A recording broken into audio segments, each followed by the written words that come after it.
আপনি যদি আমাকে জিজ্ঞেস করেন যে আমাদের প্রফেশনাল লাইফের সবচেয়ে ইম্পর্টেন্ট অ্যাসেটটা কি, আমি তাহলে আপনাকে দুটো ওয়ার্ড দিয়ে আমি আপনাকে হেল্প করব। প্রথম যেই ওয়ার্ডটা, এই ওয়ার্ডটা হচ্ছে রেপুটেশন। সেকেন্ড যেই ওয়ার্ড, সেই ওয়ার্ডটা হচ্ছে রিলেশনশিপ। একটা জিনিস প্লিজ মনে রাখবেন, আপনার প্রফেশনাল লাইফের সবচেয়ে ইম্পর্টেন্ট জিনিস হচ্ছে আপনার রেপুটেশন। মানুষ আপনার স্কিলের ব্যাপারে কি ভাবে, মানুষ আপনার পার্সোনালিটির ব্যাপারে কি কি ভাবে, আপনার মেন্টালিটির ব্যাপারে কি কি ভাবে, আপনার সিচুয়েশনাল ইন্টেলিজেন্সের ব্যাপারে কি কি ভাবে, আপনাকে কোনো একটা কাজ দিয়ে কি আমার স্ট্রেস বাড়ে নাকি স্ট্রেস কমে, আপনাকে দিয়ে কি আমি যে কোনো পরিবেশে যে কোনো কাজের জন্য আমি পাঠিয়ে দিতে পারি নাকি পারি না। এই যে প্রত্যেকটা বিষয়ে আপনার সম্পর্কে আমি কোনো একটা প্রশ্ন করে আমার ভেতরে অ্যান্সারে যেই পারসেপশনটা তৈরি হয়, এই পারসেপশনটাই কিন্তু মূলত রেপুটেশন। যেই মানুষটার রেপুটেশন যত স্ট্রং, ওই মানুষটার জন্য অপরচুনিটি মেক করা তত ইজি। প্রশ্ন হচ্ছে, এই যে রেপুটেশন, এইটাকে আসলে আমি বাড়াবো কিভাবে, কিংবা এই রেপুটেশন বিল্ডিং এর আসলে প্রসেসের জায়গাটা কি। এখনই চলে আসছি যেটা কিনা আমাদের সেকেন্ড কিওয়ার্ড, সেটা হচ্ছে রিলেশনশিপ। প্লিজ, আপনি কল্পনাও করতে পারবেন না, আপনার লাইফের এমনও অনেক ঘটনা রয়েছে যেই ঘটনায় কিংবা যেই ক্রাইসিসে আপনাকে টাকা, পাওয়ার, পপুলারিটি, পজিশন কোনো কিছুই আপনাকে হেল্প করবে না। হেল্প করতে পারবে একটা মানুষ, কোনো না কোনো একটা মানুষ। সে হয়তো পরামর্শ দিয়ে আপনাকে হেল্প করতে পারে, সে হয়তো কোনো একটা জায়গায় লিঙ্ক দিয়ে আপনাকে হেল্প করতে পারে, অপরচুনিটি দিয়ে আপনাকে হেল্প করতে পারে। এই যে রিলেশনশিপ, এই রিলেশনশিপটাই মূলত আমাদের নেটওয়ার্কিং এর আপনার একটা আউটকাম। আমরা যখনই প্রফেশনালি নিজেকে আসলে ডেভেলপ করতে চাই, ঠিক সেই মুহূর্তে আমাদের মানুষের সাথে আসলে রিলেশনশিপগুলো কেমন হতে পারে সেটা নিয়ে আমাদের আসলে একটু ভাবা প্রয়োজন। সো এই ভিডিওতে আমি চেষ্টা করবো আপনাদের সাথে রিলেশনশিপ ডেভেলপমেন্টের 4টা স্ট্র্যাটেজি আপনাদের সাথে একটু শেয়ার করে দিতে, যেই ওয়েতে আমি চেষ্টা করি আসলে মানুষের সাথে রিলেশনশিপ ডেভেলপ করতে। কারণ আপনি দেখবেন, আমি প্রতিনিয়ত কিন্তু বিভিন্ন প্রতিষ্ঠানের সাথে আমি কাজ করি। এখন পর্যন্ত আমার 200-র উপরে প্রতিষ্ঠানের সাথে কাজ করার সুযোগ হয়েছে, 500-র উপরে প্রতিষ্ঠানে আমি নিজে ভিজিট করেছি, এবং আরো 500-র উপরে ইন্ডিভিজুয়ালের সাথে আমার পেইড 1-to-1 সেশন আমার অফার করার সুযোগ হয়েছে। সো এই যে এতগুলো মানুষের সাথে আমি আসলে কিভাবে রিলেশনশিপ আমি ডেভেলপ করেছি, একটু আমি আপনাদের সাথে শেয়ার করি। প্রথম জায়গাটা, প্লিজ আপনি যখনই কোনো একটা মানুষের সাথে রিলেশনশিপ ডেভেলপ করতে চাচ্ছেন, কখনোই এটা ভাববেন না আপনি সেই সম্পর্ক থেকে কি পেতে যাচ্ছেন। প্লিজ, আপনি যদি পাওয়ার চিন্তা করে আপনি যদি কারোর সাথে কথা বলেন, কারোর সাথে সম্পর্ক আপনি ডেভেলপ করতে চান, ওই সম্পর্ক আসলে বেশি দূর আগাবে না। আমি সবসময় যে কোনো একটা মানুষের সাথে পরিচিত হলে আমি চেষ্টা করি তাকে আসলে আমি কি দিতে পারি, তাকে আমি কোনো একটা হয়তো নলেজ দিতে পারি, কোনো একটা আইডিয়া দিতে পারি, এমনকি তাকে আমি অন্য কোনো একটা জায়গায় আমি নেটওয়ার্ক মেক করার আমি অপরচুনিটিস দিয়ে দিতে পারি। কোথাও হয়তো সে একটা জায়গায় সে জব অ্যাপ্লিকেশন সে ড্রপ করতে পারবে, তার হয়তো কোনো একটা জায়গায় সে কোনো একটা জিনিসকে পাবলিশ করতে চাচ্ছে, আমি হয়তো কোনো একজন ম্যাগাজিনের পাবলিশারকে আমি চিনি বা এডিটরকে আমি চিনি, আমি তার সাথে তাকে পরিচয় আমি করিয়ে দিলাম।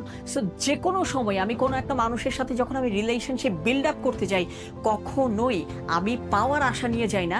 সবার আগে আমি চিন্তা করি তাকে আসলে আমি কি দিতে পারবো। কেননা আজকে যদি আমি কাউকে দিতে শিখি, কখনো না কখনো আমি পাওয়ার মতো একটা পজিশনে চলে আসব। সেকেন্ড ওয়ান, প্লিজ রিলেশনশিপ ডেভেলপমেন্টের সময় কোয়ান্টিটি অফ পিপলের চেয়েও কোয়ালিটি অফ পিপল অনেক অনেক বেশি জরুরি। দেখুন, আমি কিন্তু ব্যক্তিগত জীবনে, আপনি যদি আমার সাথে কখনো মেশেন, আপনি দেখবেন আমি কিন্তু আসলে ব্যক্তিগত জীবনে অতটাও আমি কিন্তু এক্সট্রোভার্ট না। আমি আমার ব্যক্তিগত জীবনে আমি যথেষ্ট পরিমাণে ইন্ট্রোভার্ট। আমি কিছু কিছু জায়গায় আমি খুব পছন্দ করি আমার একটা পার্সোনাল স্পেস বজায় রাখতে। অনেকের সাথে আমি আসলে আমার কাজের সুবাদে আমি পার্সোনাল বাউন্ডারি আমি মেনটেন করি। ঠিক সে কারণেই যখন আমি নেটওয়ার্কটাকে আসলে বাড়াতে চাই, সেই সময় আমার কাছে কোয়ান্টিটি অফ পিপলের চেয়ে কোয়ালিটি অফ পিপলটা অনেক অনেক বেশি জরুরি। কোয়ালিটি অফ পিপল বলতে কি বোঝায়? সেই মানুষটাই, যেই মানুষটার সাথে একটু কথা বললেও আমি কিছু না কিছু শিখতে পারবো। সেই মানুষটা, যেই মানুষটা আমার সাকসেস দেখে কখনোই জেলাস ফিল করবে না। সেই মানুষটা যার কিনা জেনুইন ইন্টেনশন রয়েছে মানুষকে হেল্প করার। সো এই ধরনের মানুষগুলোকে আমি খুঁজে বের করে আমি খুব সিলেক্টিভ ওয়েতে আসলে আমি নেটওয়ার্ক করার চেষ্টা করি, এবং সেই নেটওয়ার্কিংটা আসলে আমাকে অনেক অনেক বেশি লেভারেজ দেয়। থার্ড ওয়ান, প্লিজ যে কোনো মানুষের সাথে নেটওয়ার্কিং এর ব্যাপারে কখনোই ডেসপারেট হবেন না। আমি একটা ছোট্ট এক্সাম্পল দিই, তাহলে আপনি বুঝতে পারবেন। আমি যখন আসলে ছোট ছিলাম, অর্থাৎ ইউনিভার্সিটিতে যখন আমি পড়তাম, সেই মুহূর্তে আমি ভাবতাম অনেক বড় বড় মানুষের সাথে যদি আমার পরিচয় থাকে তাহলে আমার নেটওয়ার্কিংটা বোধহয় অনেক স্ট্রং হয়ে যাবে। এমনও দেখা গিয়েছে কিছু কিছু মানুষ আমার সেই মেন্টালিটিকে তখন একটু মিসইউজ করার চেষ্টা করতো। কিভাবে করতো একটু বলি। তারা হয়তো বলতো, ওকে তুমি আমার সাথে কাজ করো, আমি তোমাকে অমুক মন্ত্রী চিনি, আমি তোমাকে তার সাথে পরিচয় করিয়ে দিব। আমি অমুক একজন সিনিয়র মানুষকে চিনি, আমি তোমাকে তার সাথে পরিচয় করিয়ে দিব। পরে কি হলো জানেন? কোনো না কোনো একভাবে ওই ব্যক্তিটা আমাকে এক সিনিয়র ব্যক্তির সাথে পরিচয় করিয়েও দিলেন। তার অনেক দিন পরে আমি জানলাম এই ব্যক্তিরই আসলে ওই সিনিয়র ব্যক্তির সাথে সম্পর্ক খারাপ। আমি সেই মোমেন্টে নেটওয়ার্কিং এর জন্য এত বেশি ডেসপারেট ছিলাম, কার মাধ্যম ব্যবহার করে আমি নেটওয়ার্ক করতে যাচ্ছি সেটা ওই প্রশ্নটা আমার মাথায় আসতো না। প্লিজ সবসময় মনে রাখবেন, আপনি কখনোই নেটওয়ার্ক মেকিং এ ডেসপারেট হবেন না। এতে করে যেটা হবে, মানুষটা মনে করবে আপনার পার্সোনালিটি আসলে খুব একটা স্ট্রং না। এমনকি ডেসপারেট হয়ে আপনি যাকে ব্রিজ হিসেবে ব্যবহার করে একজন বড় মানুষের কাছে পৌঁছাতে চাচ্ছেন, ওই মানুষটাও হয়তো আপনাকে লেস ইম্পর্টেন্ট মানুষ হিসেবে আসলে আপনার জায়গা থেকে আপনাকে টুইট করতে পারে। ফাইনালি এবং লাইফের সবচেয়ে ইম্পর্টেন্ট একটা জিনিস আপনাকে বলি, প্লিজ নেটওয়ার্কিং টেকস টাইম। সহজ একটা এক্সাম্পল দেই। আমি যখন ইউনিভার্সিটিতে ছিলাম তখন আমার থেকে ৩ কিংবা ৪ ব্যাচ জুনিয়র একটা ছেলে, সে আইবি এর অ্যাডমিশন টেস্টের ভাইভার জন্য আমার কাছ থেকে সাজেশন চাইতে আসে। সেটার ঘটনাটা ঘটে ২০১৫ সালে, মানে আজ থেকে প্রায় ১০ বছর আগে। ওই ছেলেটা পরবর্তীতে বিভিন্ন জায়গায় অনেক কাজ করে, তার সাথে আমি নেটওয়ার্কটা রেখেছি। আপনার হয়তো বিশ্বাসও হবে না, গত ১০ বছরে ওই ছেলেটার সাথে আমার নেটওয়ার্কিং এর বাইরে আমার কোনো ধরনের কোনো বিজনেস রিলেশনশিপ তৈরি হয়নি। খুব রিসেন্টলি আমি কিন্তু তার মাধ্যমে একটা খুব বড় মাল্টিন্যাশনাল কোম্পানির সাথে আমি খুব বড় একটা প্রশিক্ষণ এবং পরামর্শের আমি কাজগুলো পেয়ে যাই। এই যে তার সাথে আমার পরিচয় ১০ বছর আগে, আমার অপরচুনিটি এসেছে ১০ বছর পরে।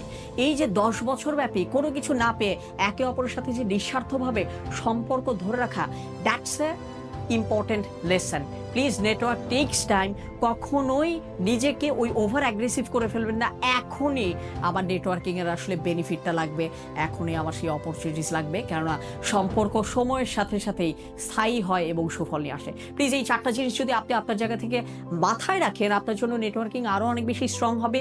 এবং আজকে তো ৪টা আমি স্ট্র্যাটেজি বললাম, এই মাসেরই ৩০ তারিখে আমি কিন্তু ৪ ঘন্টা ব্যাপী এই ধরনের স্ট্র্যাটেজি নিয়ে আমি আপনাদের সাথে কথা বলবো। আমাদের নেটওয়ার্কিং নিয়ে একটা অ্যামেজিং ইভেন্ট চলে আসছে। বিস্তারিত জানতে প্লিজ আমাদের এই ভিডিওর ডেসক্রিপশন বক্সে দেওয়া লিঙ্কে আপনি জয়েন করুন। দেখা হবে আপনাদের সাথে ৩০ মে ৪ ঘন্টা ব্যাপী নেটওয়ার্কিং এর এই ধরনেরই স্পেসিফিক অ্যাকশন প্ল্যান নিয়ে।